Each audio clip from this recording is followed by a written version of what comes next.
Hi friends! இப்போ நம்ம Baakiyalakshmi சீரியலோட review தான் பார்க்க போறோம். வாங்க வீடியோக்குள்ள போகலாம். இதில ஃபர்ஸ்ட்டு சீன்லயே இந்த மாதிரி கோபிக்கு உடம்பு சரியில்லன்னோனயே உடனடியா ராதிகா அவங்களோட வீட்டுக்கு வந்தது மட்டும் இல்லாம, இந்த மாதிரி நாளைக்கு நீங்க வீட்டுக்கு வரீங்களா? ஏன்னா நாளைக்கு மயூரியோட பர்த்டேன்னு சொல்லிட்டு அவங்கள வீட்டுக்கு கூப்பிட, உடனே இத கேட்டுட்டு கோபி ஃபர்ஸ்ட்டு ரொம்பவே சந்தோஷத்துல எக்ஸைட் ஆகுறாங்க. ஆனா கொஞ்ச நேரத்திலேயே அம்மா என்ன சொல்லுவாங்கன்னு சொல்லிட்டு யோசிச்சுட்டு கொஞ்சம் அமைதி அடைய, உடனே இத பார்த்துட்டு ராதிகா கோபி கிட்ட, "நீங்க அவளோட பர்த்டேக்கு வந்தா அவ எவ்ளோ சந்தோஷப்படுவான்னு உங்களுக்கே தெரியும். அதனால அட்லீஸ்ட் எனக்காக இல்லனாலும் அவளுக்காகவாவது நீங்க நாளைக்கு வரணும்னு ஆசைப்படுறேன்னு" சொல்லிட்டு, இதுக்கப்புறம் உங்களோட முடிவுன்னு அங்கருந்து ரொம்பவே நீட்டா கிளம்பி போக, உடனே இத பார்த்துட்டு ராதிகாவோட மனச புரிஞ்சுக்கிட்ட கோபியும் அதுக்காக ஃபீல் பண்ணி உடனடியா போற ராதிகாவ தடுத்து நிறுத்தி, "நாளைக்கு கண்டிப்பா நான் பர்த்டே செலிப்ரேஷன் பண்றதுக்காக வருவேன்.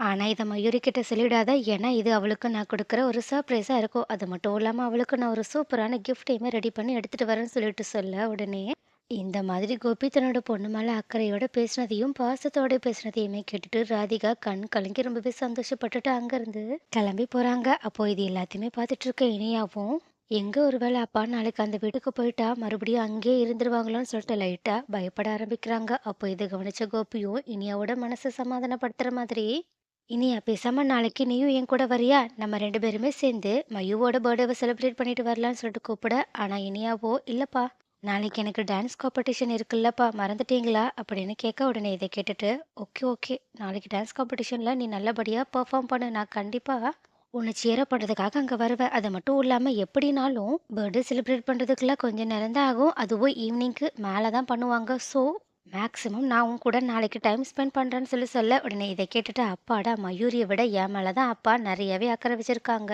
அப்படின்னு சொல்லிட்டு ரொம்பவே திருப்தியோட அங்கருந்து இனியா கிளம்பி போக, உடனே இத கவனிச்ச கோபியும் இந்த மாதிரி இனியா தான் மேல பொசசிவா இருக்கத பார்த்துட்டு கொஞ்சம் நல்லா சந்தோஷம் தான் படுறாங்க. ஆனா இன்னொரு பக்கம் இந்த மாதிரி மயூரிக்கு ராதிகா கோபிய பார்த்து பேசின விஷயத்தையும், கோபி நாளைக்கு அவங்களோட பர்த்டேக்கு வர்ற விஷயமுமே தெரியாததுனால, நம்ம இந்த காரணத்த வச்சாவது அப்பாவ போய் சந்திச்சிட மாட்டோமோன்னு சொல்லிட்டு, அவங்களோட மனச இன்னுமே ரொம்பவே தைரியப்படுத்திக்கிட்டு மறுபடியுமே பாக்கியோட வீட்டுக்கு வராங்க. அது மட்டும் இல்லாம வாசல்ல நின்னு எவ்ளோ நேரம் யோசிச்சு பார்த்தாலும் பரவால்ல. நம்மளோட அப்பா தானே உள்ள இருக்காங்க. நம்ம அப்பா கிட்ட போயிட்டு நாளைக்கு பர்த்டேக்கு வாங்கன்னு மட்டும் சொல்லிட்டு உடனே வந்துரலாம் அப்படின்னு சொல்லிட்டு, அவங்க உடனடியா பாக்கியோட வீட்டுக்குள்ள நுழைய, அப்ப கரெக்ட்டா இந்த மாதிரி மயு உள்ள வரத பார்த்துட்டு ஈஸ்வரி ரொம்பவே கடுப்போட மயுவ பார்த்து பேசுறதுக்காக போறாங்க. ஆனா உள்ள வந்த மயுவோ அப்பா அப்படின்னு சொல்லிட்டு கூப்பிடவே, உடனே இத ரூம்ல இருந்து கேட்ட கோபியோ உடனடியே கேட்டுட்டு வெளிய மயுவ பார்க்கறதுக்காக ஆர்வமா வெளிய வராங்க. ஆனா அதுக்கு முன்னாடியே ஈஸ்வரி மயு கிட்ட போயிட்டு, "அம்மா இங்க என்ன வந்த? எதுக்காக இங்க வந்திருக்க?" அப்படின்னு கேட்க, உடனே மயு ஏற்கனவே ஈஸ்வரி மேல கொஞ்சம் பயத்துல இருக்கனால தட்டு தடுமாறி அவங்க கிட்ட, "இல்ல நான் என்னோட அப்பாவ பார்க்க வந்தேன்" அப்படின்னு சொல்ல, உடனே இத கேட்டுட்டு ஈஸ்வரி, "செம்ம வேறப்பா, உன்னோட அப்பாவா? உன்னோட அப்பா இங்கலாம் இல்ல. இங்க என் பையன் மட்டும் தான் இருக்கான்னு" சொல்ல, உடனே மயுவும், "இல்ல நான் அவங்கள தான் பார்க்க வந்தேன். அவங்க தானே என்னோட அப்பா" அப்படின்னு கேட்க, உடனே ஈஸ்வரியும் குழந்தன்னு கூட பார்க்காம அவங்க கிட்ட ரொம்பவே மோசமா அவங்களோட மனச கஷ்டப்படுத்துற மாதிரி பேச ஆரம்பிக்கிறாங்க. அது மட்டும் இல்லாம இங்க இருக்கிறது இனியா, செழியன், எழிலுக்கு அப்பா. "உன்னோட உண்மையான அப்பா யாருன்னு உங்க அம்மாவ தான் கேட்கணும். தேவையில்லாம என் பையனெல்லாம் அப்படி சொல்லிட்டு இருக்காத. அது மட்டும் இல்லாம இதுக்கப்புறமா அவன்லாம் உன்னோட அப்பாவா இருக்க மாட்டான். சொல்லப்போனா அவன் உன்னோட அம்மா கூட சேர்ந்து வாழ்ந்தா தானே உனக்கு அப்பாவா ஆவான். இதுக்கப்புறமா அவன் அந்த வீட்டுக்கும் வரமாட்டான். அவ கூட சேர்ந்து வாழ மாட்டான். அதனால இதுக்கப்புறமாலாம் என் பையன அப்பான்னு கூப்பிடுற வேலை வச்சுக்காதன்னு" சொல்ல, உடனே இத கேட்டுட்டு மையவும் கண் கலங்கி அழுதுகிட்டே நின்னுட்டு இருக்க. அப்போ நடக்கிறது எல்லாத்தையுமே செம்ம ஷாக்கோட கோபி பார்த்துட்டு இருக்காங்க. ஆனா இது எதுவுமே தெரியாததுனால ஈஸ்வரி அவங்க பாட்டுக்கு எப்பவும் போல வாய்க்கு வந்ததை பேசிட்டு இருக்காங்க மயு கிட்ட. ஆனா மயுவோ சின்ன பொண்ணுன்றதுனால என்ன சொல்றதுனே தெரியாம அப்படியே தவிச்சு போய் நின்னுட்டு இருக்க.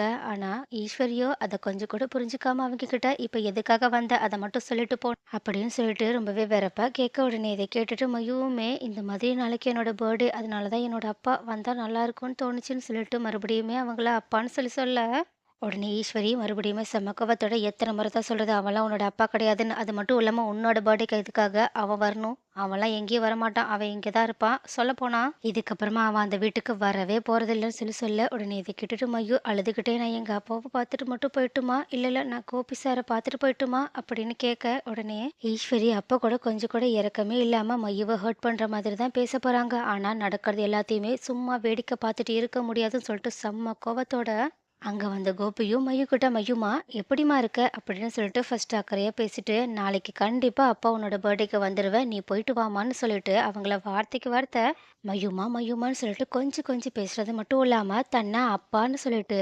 ஈஸ்வரியோட காதுல உரைக்கிற மாதிரி மையு கிட்ட பேசிட்டு இருக்காங்க. அப்ப இது எல்லாத்தையுமே பார்த்துட்டு இருக்க ஈஸ்வரியோ, ஐயோ கோபி ஒருவேளை நான் இவகிட்ட பேசுறது எல்லாத்தையுமே கேட்டுட்டானோ, இப்ப என்ன பண்ணுவான்னு தெரியலேன்னு நின்னுட்டு இருக்க. ஆனா கோபியோ மையு கிட்ட ரொம்பவே பாசமா பேசிட்டு, நீ போமா, நான் இன்னும் கொஞ்ச நேரத்துல அங்க உன்னை பார்க்கறதுக்காக வரேன்னு சொல்லிட்டு அவங்கள அனுப்பி வச்சுட்டு செம்ம கோபத்தோட ஈஸ்வரிய முறைச்சு பார்க்க, ஈஸ்வரியோ என்ன பண்றதுன்னே தெரியாம அப்படியே நின்னுட்டு இருக்காங்க.